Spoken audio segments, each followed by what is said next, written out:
আসসালামু আলাইকুম। Health and ডক্টরের পক্ষ থেকে সবাইকে ওয়েলকাম জানাচ্ছি। আজ কথা বলবো লং টার্ম কন্ট্রাসেপটিভ ডিভাইস কপারটি সম্পর্কে। এখানে কপারটি দেখুন, এটা ইংরেজি টি এর মতো দেখতে। এখানে এটা প্লাস্টিকের তৈরি, পলিথিলিন প্লাস্টিকের তৈরি। এখানে কপার পাত আছে দুইটা বাহুতে এইটা, এবং এখানে কপার স্প্রিং আছে দণ্ডে, এবং এখানে কপারের আয়তন 380 বর্গ মিলিমিটার। এখান থেকে কপার অণু ধীরে ধীরে জরায়ুতে নিঃসৃত হয়, এবং কপারটির লম্বা দণ্ডের সাথে দুটো নাইলনের সুতা থাকে। এখন আমরা বলি কপারটি আমাদের কাদের জন্য উপযুক্ত। যেসব মায়েদের কমপক্ষে একটি জীবিত বাচ্চা আছে তাদেরকে আমরা কপারটি দিতে পারবো। কপারটি কিভাবে কাজ করে? কপারটি শুক্রাণু এবং ডিম্বাণুর নিষিক্তকরণ প্রক্রিয়াকে বাধা দেয়, এবং এটি জরায়ুতে কপার এনজাইম, প্রোস্টাগ্ল্যান্ডিন এবং শ্বেত রক্তকণিকা ম্যাক্রোফেজ বাড়িয়ে দেয়, যা শুক্রাণুর কার্যকারিতা নষ্ট করে দেয়। এই নিষিক্তকরণ প্রক্রিয়াকে বাধা দেয়। কপারটির সুবিধা হলো এটি দীর্ঘমেয়াদী, এটি ব্যবহারের সাথে সাথে কার্যকর হয়, ব্যবহারে বুকের দুধের কোনো তারতম্য হয় না, প্রসব এবং গর্ভপাতের সাথে সাথে ব্যবহার করা যায়, এবং প্রসব পরবর্তী বাচ্চাদের যখন দুধ খাবেন তখন দুধে কোনো সমস্যা হবে না, এবং পদ্ধতি ছেড়ে দেওয়ার সাথে সাথে গর্ভধারণ ক্ষমতা ফিরে আসে, এবং জরায়ুর বাইরে গর্ভধারণে বাধা দেয়, যেমন একটোপিক প্রেগন্যান্সি থেকে বাধা দেয়।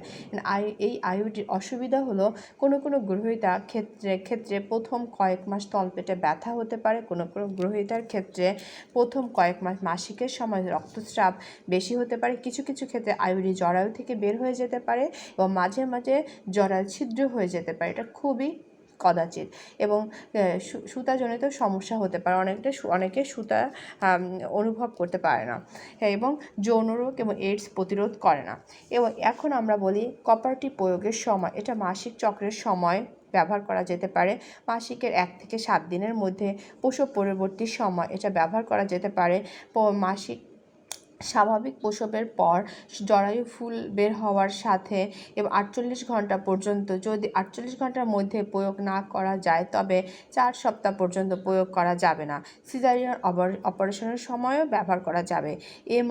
এমআরএম গর্ভপাত পরবর্তী সেবার সময় ব্যবহার করা যাবে। গর্ভধারণের প্রথম 3 মাসের মধ্যে বা 6 মাসের মধ্যে গর্ভপাত ঘটলে যদি নিশ্চিত হওয়া যায় যে কোনো সংক্রমণ নাই, মানে কোনো ইনফেকশন নাই, তবে সাথে সাথে 7 দিনের মধ্যে আইইউডি প্রয়োগ করা যাবে।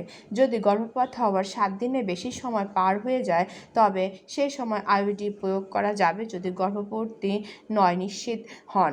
এবং পদ্ধতি পরিবর্তন করার সময় যদি গ্রহীতা সঠিক নিয়মে বড়ি, কন্ডোম বা ইমপ্ল্যান্ট ব্যবহারকালীন সময়ে পদ্ধতি পরিবর্তন করে আইইউডি গ্রহণ করতে চায় তবে তার সাথে সাথে দেয়া যায়।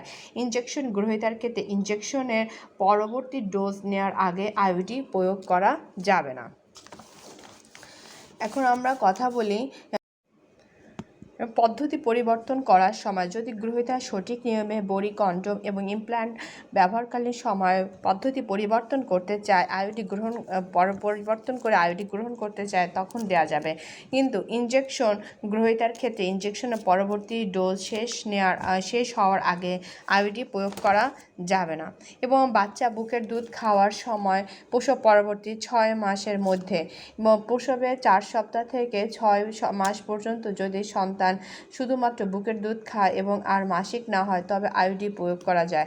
সন্তান শুধুমাত্র বুকের দুধ খায় এবং মাসিক শুরু হলে মাসিক চক্রের সময় অনুযায়ী আইইউডি প্রয়োগ করা যায়। বাচ্চা বুকের দুধ খাওয়ার সময় প্রসবের 6 মাস পর, এবং বাচ্চা বুকের দুধ না খেলে প্রসবের 4 সপ্তাহ পর, মাসিক স্রাব নাই এবং প্রসবের সাথে বা বাচ্চার বুকের দুধ খাওয়ার সাথে সম্পর্কিত নয়, ক্ষেত্রেও দেওয়া যাবে। এবং জরুরি জন্ম নিয়ন্ত্রণ পদ্ধতি ইমার্জেন্সি কন্ট্রাসেপটিভ হিসেবে এর অরক্ষিত সহবাসে 5 দিনের মধ্যেও ব্যবহার করা যাবে। ইমার্জেন্সি কন্ট্রাসেপটিভ হিসেবেও আইইউডি ইউজ হয়।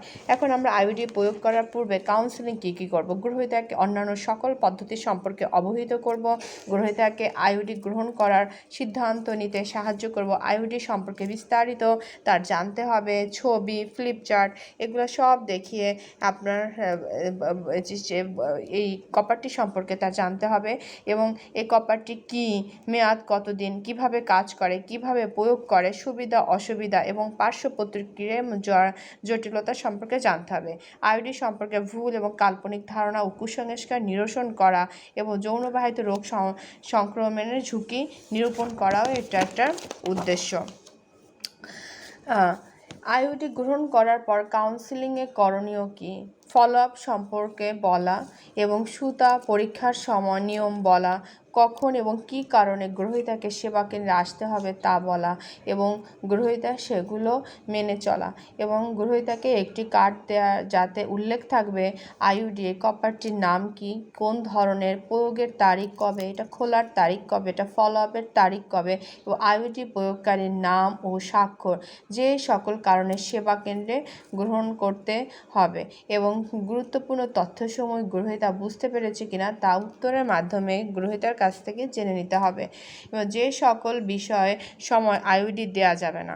আইওডি আমরা কখন দিতে পারবো না, যদি বর্তমানে সে অবিবাহিত হয় অথবা সে বিধবা অথবা তালাকপ্রাপ্ত অথবা স্বামী থেকে পৃথক এবং যদি স্বামী যদি মহিলা যদি গর্ভবতী হন, যাদের কোনো সন্তান নেই, প্রসবোত্তর ইনফেকশন এবং সংক্রমিত গর্ভপাত হলে এবং প্রসব পরবর্তী সময়ে যে সব মহিলা শিশুকে বুকের দুধ পান করান প্রসবে 48 ঘন্টা থেকে 4 সপ্তাহের মধ্যে এবং যোনিপথে রক্তস্রাব যার কারণ জানা নেই এবং জরায়ুতে ট্রোফোব্লাস্টিক কোনো রোগ যদি হয়, ভায়া পরীক্ষা যদি পজিটিভ হয় এবং সার্ভিক্সের ক্যান্সার, এন্ডোমেট্রিয়াল ক্যান্সার, ডিম্বাশয়ের ক্যান্সার এবং জরায়ুর গহ্বরের গঠনগত কোনো পরিবর্তন, জরায়ুর গভীরতা যদি 6 সেন্টিমিটারের কম হয় এবং জরায়ুর গঠনতন্ত্র ত্রুটি বা অস্বাভাবিকতা জন্মগত বা যে কোনো কারণে জরায়ু নিচে নেমে যাওয়া 2য় ডিগ্রি ও 3য় ডিগ্রি এবং হলো গিয়ে তলপেটে প্রবাহজনিত কোনো রোগ, বর্তমানে আইপিআইডিতে আক্রান্ত এবং তলপেটে যক্ষা আছে, কোনো টিউবারকুলোসিস আছে, বর্তমানে এইডস আছে এরকমের কোনো পেশেন্ট অথবা কোনো আরভিএফ থেরাপি নিচ্ছে, না এটা না, অ্যান্টিরেট্রোভাইরাল কোনো থেরাপি নিচ্ছে, এরকমের কোনো পেশেন্টকে দেয়া যাবে না। যে সকল সেবা গ্রহণকারী গ্রহীতার উপযুক্ত যাচাইয়ের ক্ষেত্রে এবং হলো অবশ্যই ডক্টরের শরণাপন্ন হতে হবে। আয়রন এবং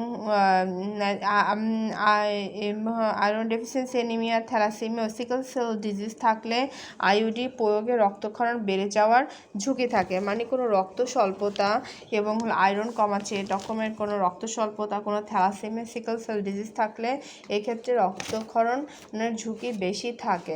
প্রসব পরবর্তী আইওডি প্রয়োগের ক্ষেত্রে গর্ভঝিল্লি ছিঁড়ে যাওয়া 24 ঘন্টা বেশি করে প্রসব হলে এবং দীর্ঘায়িত প্রসবকাল যদি 24 ঘন্টার বেশি এবং জ্বর যদি 100 ডিগ্রি ফারেনহাইটের বেশি, প্রসবোত্তর সংক্রমণ বা সেপসিস, যৌনাঙ্গে ব্যাপক ক্ষত, প্রসব পরবর্তী অতিরিক্ত রক্তক্ষরণ এবং আইওডি প্রয়োগ। স্বাভাবিক সময় আইওডি প্রয়োগ করতে হবে। স্বাভাবিক সময় আইওডি প্রয়োগ হলে প্রসবের 1 বছর পর থেকে যে কোনো সময় ইনসার্টার টিউব ব্যবহার করে আইওডি প্রয়োগ এবং প্রসব পরবর্তী আইওডি প্রয়োগ হতে পারে। এবং এক্ষেত্রে সাধারণভাবে গর্ভফুল বের হওয়ার পর থেকে 10 মিনিটের মধ্যে আইওডি প্রয়োগ করা হলে তাকে গর্ভফুল বের হওয়ার পরবর্তী আইওডি পোস্টপার্টাম আইওডি ইনসারশন প্রয়োগ বলে এবং 10 মিনিট থেকে 48 ঘন্টার মধ্যে যদি আইওডি প্রয়োগ করা হয় তবে তাকে তাৎক্ষণিক প্রসব পরবর্তী আইওডি প্রয়োগ বলা হয়। এই সময় কোনো রিং ফরসেপ বা কেলি ফরসেপ দিয়ে আইওডি প্রয়োগ করতে হবে এবং প্রসবের 48 ঘন্টা থেকে 4 সপ্তাহ পর্যন্ত আইওডি প্রয়োগ করা যাবে না।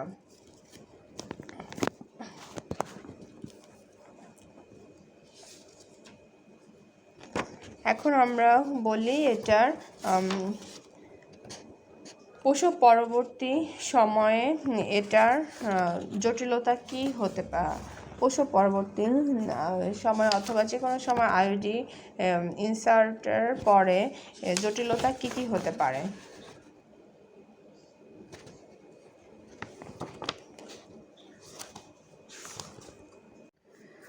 আইইউডি প্রয়োগের পরে পার্শ্ব প্রতিক্রিয়া অথবা জটিলতা কী কী হতে পারে? আইইউডি প্রয়োগের সময় সামান্য মোচড়ানো, ব্যথা হতে পারে এবং প্রয়োগের পর প্রথম কয়েকদিন সামান্য রক্তস্রাব, সামান্য মোচড়ানো, ব্যথা এবং প্রয়োগের পর প্রথম কয়েক মাস দীর্ঘস্থায়ী মাসিক বা স্রাবের পরিমাণ বেশি, মোচড়ানো, ব্যথা, মাসিকের পর মধ্যবর্তী সময়ে রক্তস্রাব। আইইউডির জটিলতার ভিতরে অস্বাভাবিক রক্তস্রাব, তলপেটে ব্যথা, মোচড়ানো, ব্যথা এবং ব্যথার ফলে অজ্ঞান হওয়া, আইইউডি বের হয়ে যাওয়া, জরায়ু ছিদ্র হয়ে যাওয়া, সুতাজনিত সমস্যা, গর্ভধারণ, তলপেটে প্রদাহ এবং যোনিপথে স্রাব। এবং এখন আমরা কথা বলবো আইইউডির পার্শ্ব প্রতিক্রিয়ার ব্যবস্থাপনা নিয়ে। মোচড়ানো যদি ব্যথা হয় কখন হতে পারে? আইইউডি জরায়ু সাউন্ডিং করার সময়, আইইউডি পরানোর পরপরই এবং আইইউডি পরানোর প্রথম কয়েকদিন বা মাসের মধ্যে, 1 মাসের মধ্যে। এবং ব্যবস্থাপনা কি? আইইউডি পরানোর আগে এবং এর পরে গৃহত্যাগে এ বিষয়ে কাউন্সেলিং করতে হবে এবং আপনার ডক্টরের সাথে শরণাপন্ন হতে হবে এবং এর যথাযথ ট্রিটমেন্ট আছে।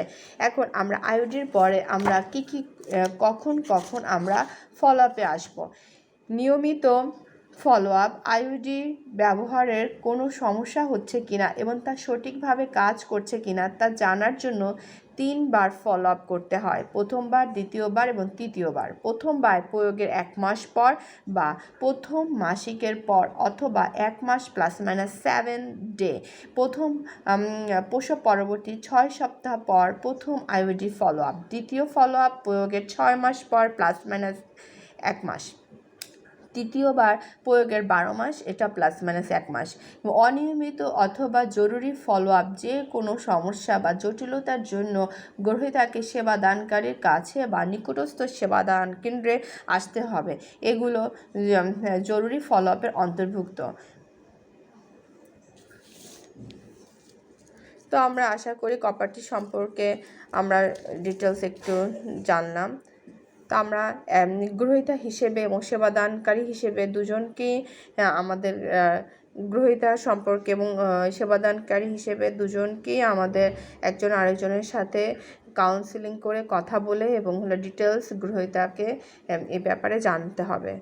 তো আশা করি সবাই ভালো থাকবেন। আসসালামু আলাইকুম।